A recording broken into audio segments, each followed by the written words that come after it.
Welcome to my first vegetable garden. Today I want to show you how to transplant Swiss chard and mustard greens into your garden. It's the last week of April. Things are warming up around here finally, and these have been growing indoors for 4 weeks.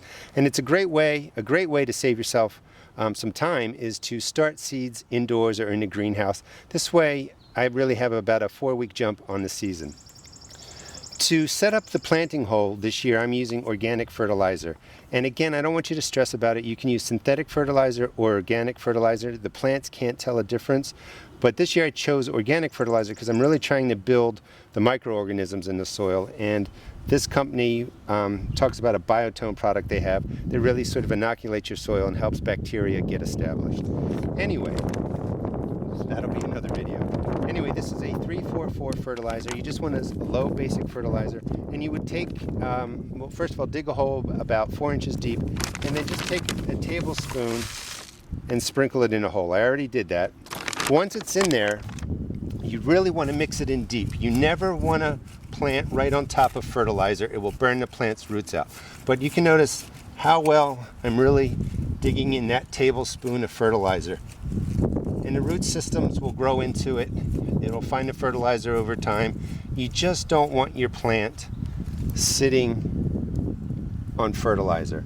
Here's one plant that I put in, and you're going to go about every, 12 inches for Swiss chard, and you can put 1 or 2 plants per hole, and that's about 12 inches. Now in here, let me find one with, okay, so this one has 2 plants in it. And chard is a great cool weather and warm weather vegetable. It can take a frost, it can go into the ground now, it'll give you a lot of green leaves, it'll grow about 2 feet tall, but unlike this mustard green and unlike lettuces and spinach, as soon as it gets warm, these plants tend to flower. Swiss chard will keep on growing, so you will be able to harvest this all season long here in Maryland Zone 7.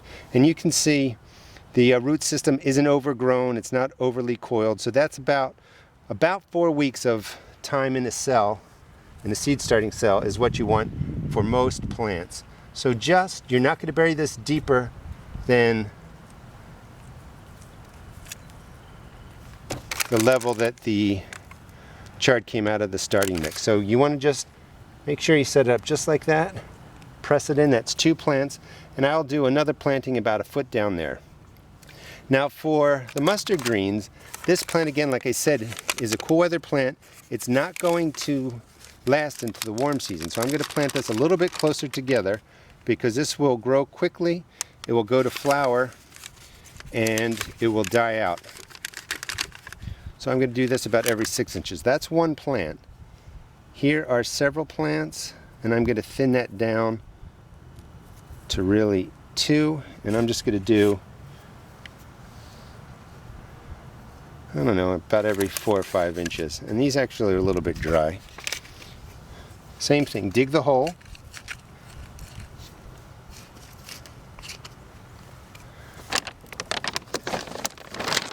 You don't have to put in a tablespoon. You can put in half of a tablespoon. That's perfectly fine. I just wouldn't go more than a tablespoon. You don't want to overdo it. But most importantly, just really mix the fertilizer in deep. You don't, again, want the root ball of your plants to be sitting on fertilizer. And again, you're going to plant it at the same level that it came out of the starting mix. Make sure the soil's loose, and you can do 1 or 2 plants. Just press it in. Same thing over here.